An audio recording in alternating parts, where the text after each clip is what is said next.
Bien le bonjour à vous. J'ose croire que ce matin, vous allez très bien et que la journée commence et débute bien de votre côté. De mon côté, les choses vont bien. Dieu fait grâce à la santé là. On va développer ce matin un thème très important qui est l'art de dire non sans culpabiliser. Ce thème-là sera subdivisé en 4 parties ou en 4 séances ou 4 sous-thèmes. La première partie ici, c'est pourquoi est-il si difficile de dire non? La première chose ici, c'est que les gens ont peur du rejet. Mais il faut savoir déjà au départ que dire oui à tout, c'est dire non à soi. C'est dire non à ses projets. Objectif de vie, rêve. C'est bafouer ses valeurs en fait. Dire non déjà, c'est dire que je me respecte. C'est dire que voici mon opinion, voici mon point de vue, voilà ce que je pense. Et c'est tout. Là au moins vous vous affirmez. Parce que si vous êtes la personne déjà qui fait tout de la tête oui oui, c'est pas bon en fait.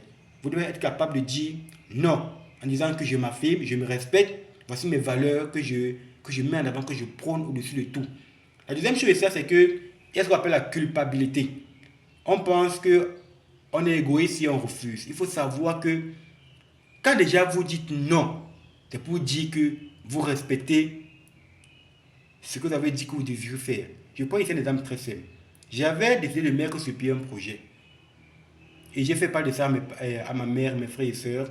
Je leur ai appelé comme ça un jour à la maison, au salon. Je leur ai dit, dès aujourd'hui, je passe en premier. Ma mère a pris cela en disant que ça, c'est de l'égoïsme. Elle a dit, maman, non. Je lui ai dit, si demain je réussis, vous avez réussi.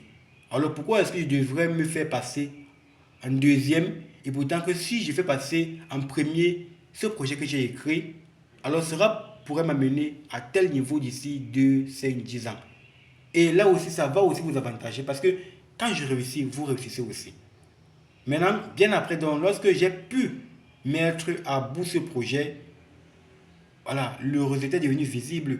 Maman a tout de suite compris que véritablement j'avais raison en faisant passer mes priorités en premier et non au second plan. Donc, dès l'origine, n'est-ce pas, ne pensez pas que le fait de dire non fera de vous une personne égoïste. Non.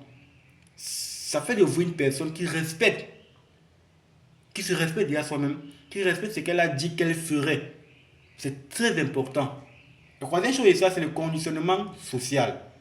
Tu vois un peu. C'est-à-dire, on nous a appris que être gentil, c'est dire oui. C'est faux. Je vous dis c'est faux. Parce que si vous passez votre temps à éclairer les autres, quand il va falloir vous éclairer, vous, qui sera là? Qui sera là en fait? Je vais vous ici prendre un cas très simple. S'il arrive que, par exemple, vous avez, supposons, 10 dollars en poche, et qu'une personne vient vous faire un prêt de 10 dollars, et que vous savez bien que ces 10 dollars peut servir peut-être à donner, soit pour l'avancement, je prends ici d'un loyer, c'est un exemple très simple, hein. Peut-être pour avancer le loyer de votre maison, peut-être pour acheter un truc qui vous sera utile. Et quand vous donnez donc ces 10 dollars à cette personne, et qu'en est-il donc de vous après? De vous après, quand même, avant de pouvoir aider les autres, rassurez-vous que vous êtes déjà aidé vous-même. Vous avez déjà un seuil de sécurité. Maintenant, pour pouvoir aussi aider les autres après. Parce que vous ne pouvez pas à chaque fois vous brûler. Et quand il arrive le moment où les autres aussi devront se brûler pour vous éclairer, il n'y a personne. C'est comme une bougie. Quand elle passe le temps à éclairer les autres, à la fin, il n'y a personne pour l'éclairer elle-même. Donc, tâchez dire aujourd'hui que dire non, ce n'est pas avoir la peur du rejet, ce n'est pas de la culpabilité ou encore c'est ne pas être méchant et tout. Donc, à partir d'aujourd'hui, les amis, apprenez à dire non. Dire non, déjà, c'est dire que vous respectez, c'est dire que vous mettez en avant vos priorités, vos principes, vos valeurs, n'est-ce pas? C'est aussi dire que vous aimez les autres tant que vous aimez vous-même.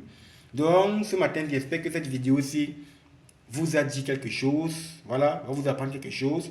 Et n'oubliez pas de vous abonner et d'activer la cloche de notification pour être informé de mes prochaines vidéos. Comme le dit mon adage, ayez un pourquoi et une vision et soyez libre. Ciao, ciao.